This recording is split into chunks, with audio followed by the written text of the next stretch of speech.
Well, good evening, and welcome to the First Unitarian Church. We feel honored to host the 6th annual Day of Remembrance for Downwinders. Downwinders, a term I think confined mostly to Utah, which relates to a particular time in history and to a specific geographic location. We're referring to the above-ground nuclear tests that began in 1951 in Nevada, and the radioactive dust that followed the explosions was carried literally by the wind into southern Utah and, of course, across the country as well, adversely affecting thousands of innocent citizens. They either died from various forms of cancer or have struggled with health issues their whole lives. Normally, every Sunday morning, we begin our worship service by lighting this chalice. And I'd like to start our program tonight by lighting the chalice.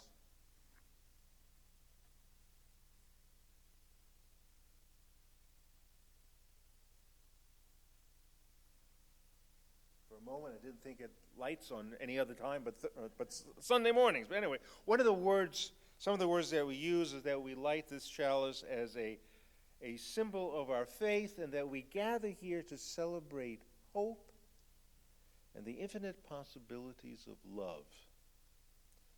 And I think that's why we're here tonight, to celebrate hope, the infinite possibilities of love. Tonight is a time for mourning, and it's also a time for warning.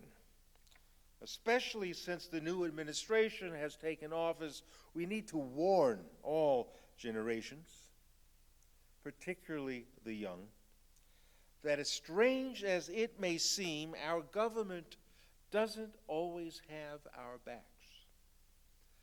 Our government does not always have our best interests at heart. Our government can be very short-sighted in its decision-making, failing to accept responsibility for the consequences of their actions. Good heavens, it took 60 years for Congress to finally accept culpability for deliberately misleading the citizens of our nation about the hazards of nuclear testing. Some of you may know this. A few weeks ago, a global geological congress met in Cape Town, South Africa, and they declared that humanity's impact on the earth is now so profound that a new geological epoch needs to be declared. And it's called the Anthropocene age. And this is where we find ourselves today. And experts say the Anthropocene age began at the time of nuclear testing. And it is defined by the radioactive elements dispersed across the planet by nuclear bomb blasts. Nuclear testing represents the beginning of humanity's impact upon the planet. The changes are very recent in geological terms, where an epoch stems for about 10 million or spans about 10 million years.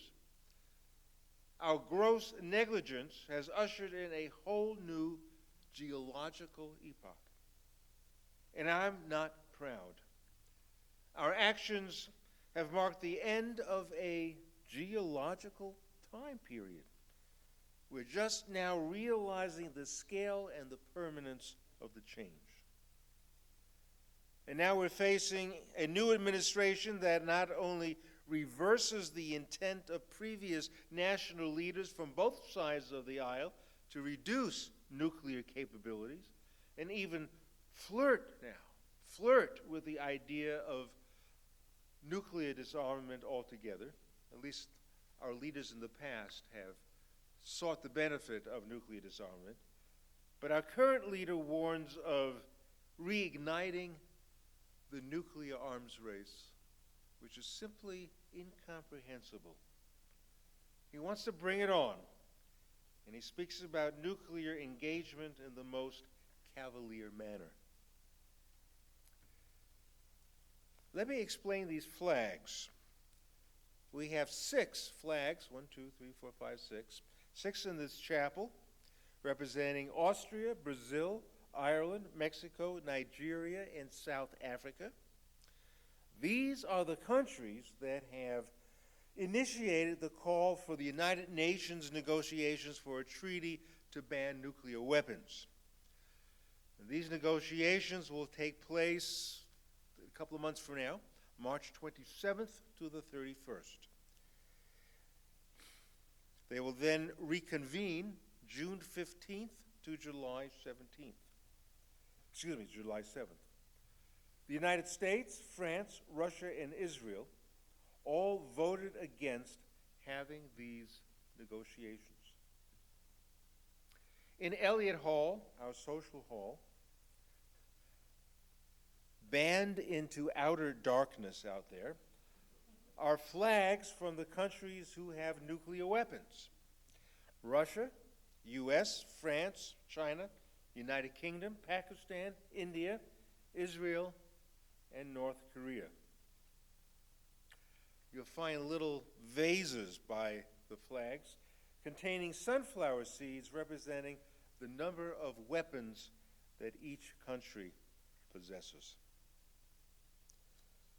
Although the threat of nuclear war never fully dissipated, we mostly viewed that era right now through the rearview mirror. We all know it meant insanity to even consider it. There would be no winners. So we have hung up our marching shoes, we quieted our protest voices, and quit singing the peace songs until now. With our new president, we have entered an era of uncertainty, if not insanity. He has already, within, 72 hours in office, impacted the Earth's environment and untied the tenuous threads of peace that hold this fragile world together. And so the time now has come for us to re-engage, to make commitments to peace, and march for the health of our planet. It's time to protest, demonstrate, resist, and become bold in our actions to restore sanity in this nation. It's time to lay down our sword and shield and study war no more. For far too long, we have studied war, and it never made the world safe. Violence only escalated into larger wars, and people grew further apart in their distrust of each other. So let's begin to feel once again the passion that stirred in our souls during the time when we and our country felt a whole lot more idealistic. That time when we marched, we sang, protested, resisted. And so in that spirit, I want to invite Jim Thornburg to bring up his guitar and lead us into song. I'm gonna lay down my sword, you see, down by the riverside, down by the riverside, down by the riverside. I'm gonna lay down my sword, you see, down by the riverside, down by the riverside. I ain't gonna study war no more, I ain't gonna study war no more, ain't gonna study war no more.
intelligent heart does not deny reality.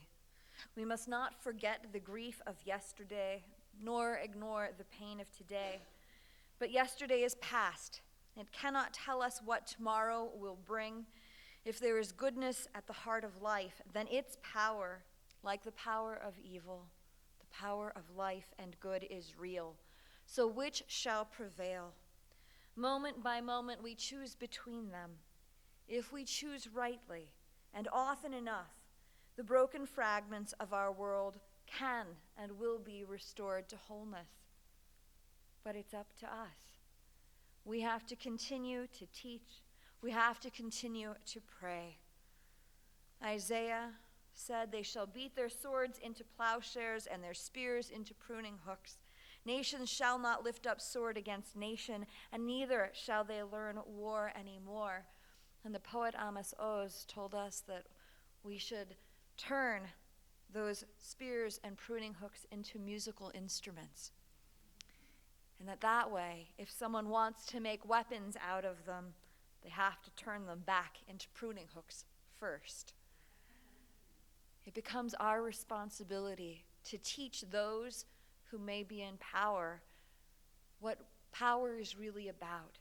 Being strong enough to choose the good, strong enough to choose the right, to learn from our pasts, and to indeed take care of those who are most in need and most vulnerable.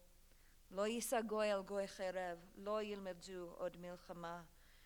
Nation shall not lift up sword against nation, and neither shall they learn war anymore.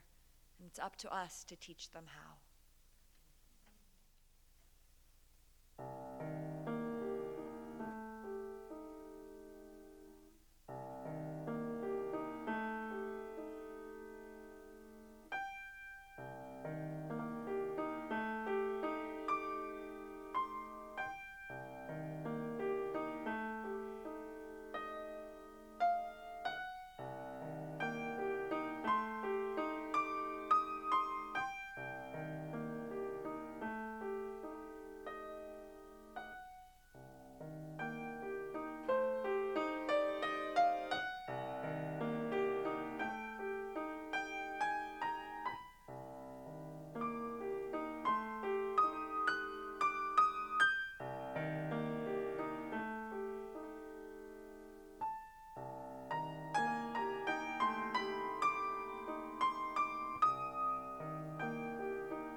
This is the call of prayer that is given at the top of minarets and in every mosque around the world 5 times a day.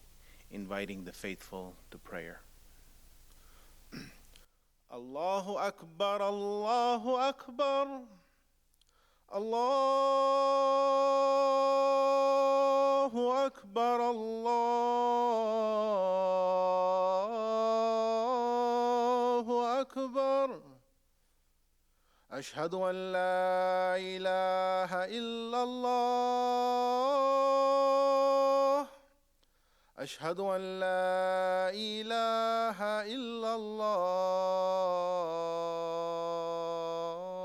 الله أشهد أن محمدا رسول الله أشهد أن محمدا رسول الله هيا على الصلاة هيا على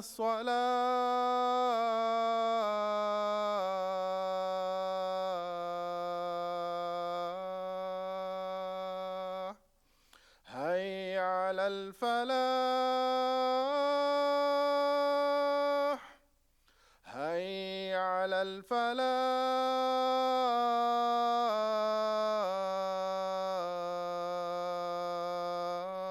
الفلاح الله أكبر الله أكبر لا إله إلا الله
The power of a flame. It evokes so much, finds its way deep within our hearts. Maybe it's the light, maybe it's the dance as it flickers. It holds hope, compassion, sentiment, sadness, joy, because we do light candles in times of celebration. So it moves just with the rhythms of our lives. Joy, sadness, celebration, tragedy. Candles are so prominent in times of mourning.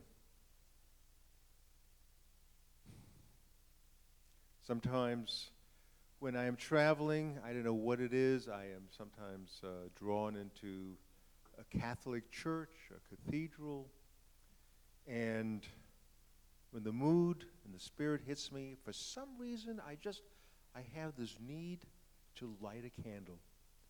And it's always in memory of someone who has been in my mind or on my heart, in my heart or my mind. And it just picks up my spirit. I guess it doesn't translate into anything really concrete other than, yeah, I lit a candle in memory. And that's what we would like to do tonight, is light a candle in memory of those who have lost their lives so needlessly. Downwinders. It's a part of a very sad chapter in our American history. I don't know exactly how we can come out from under the shadows. But I think at this time, commemorating, I guess, the anniversary, let us light a candle in memory of those innocent lives whose spirit was extinguished over time, such a senseless action. So what I'd like to do is invite people to kind of line up and take the candle, light a candle that is held right here in this little container. And that's all you really need to do, and you don't have to do it if you don't want to, but I surely hope that the Spirit will move you to do that. And if you wish to share something, especially if you yourself are a downwinder, then kind of stand to the side, and I'll give you this mic, and just share among friends here tonight what you're feeling. So there's really no special choreography in all this. I'm just going to invite you now to come, take this candle out of my hands, light a candle in memory.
It's a privilege to have Mary Dickson with us here tonight. Mary, share some words. Thank you. First of all, what a beautiful ceremony, Reverend Imam, Rabbi David. Oh my gosh, you just all touched me so much. This is really a special, special evening, and I'm so glad you're commemorating it.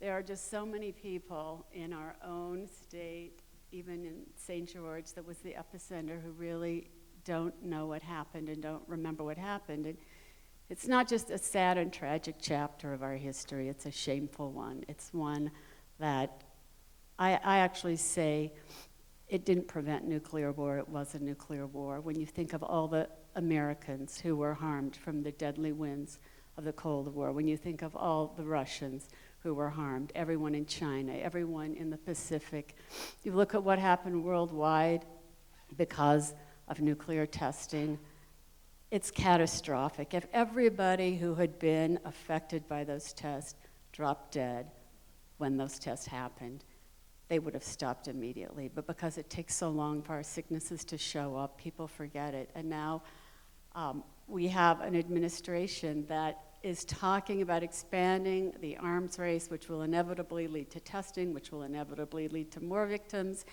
And every time I think we finally did it, we finally ended this thing, it finally stopped, something happens again. It comes up again. It's like Preston Truman, who has been working on this issue. He's a downwinder all his life.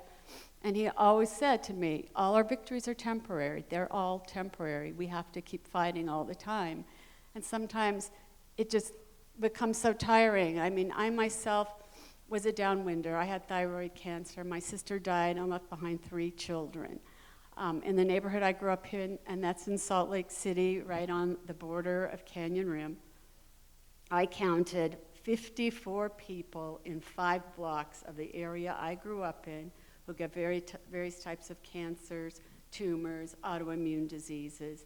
I mean, when it rained and we played in that rain, when we ate that snow, when we ate the vegetables, we never thought they'd make us sick. We didn't realize how many of us would get sick and how many would die.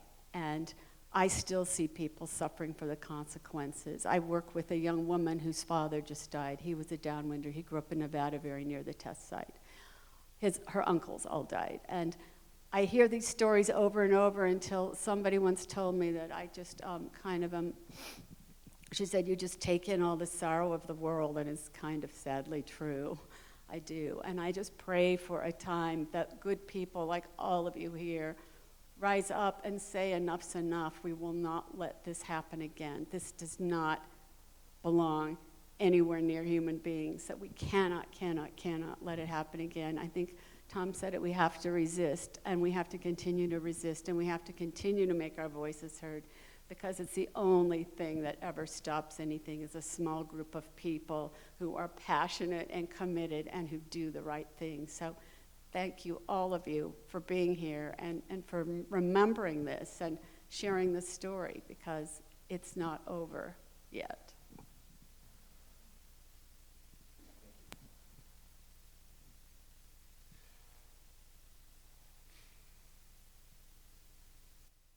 These candles represent the light of memory.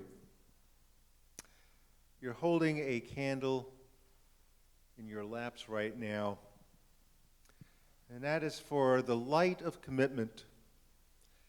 That's the light for tomorrow and our commitment to make tomorrow bright, to make it peaceful, and to fight against the darkness.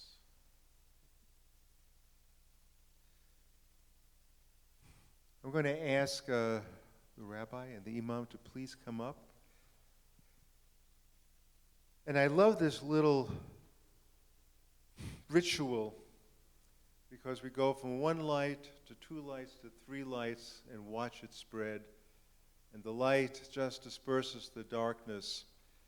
And we're reminded of the power that we hold individually, right there in our hands, and the power that we hold together as a community. And it is absolutely up to us, our responsibility, to take this light, metaphorically, out into the world and work as diligently as we can for peace.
As we hold these lights, may we be reminded that democracy is a very precious gift.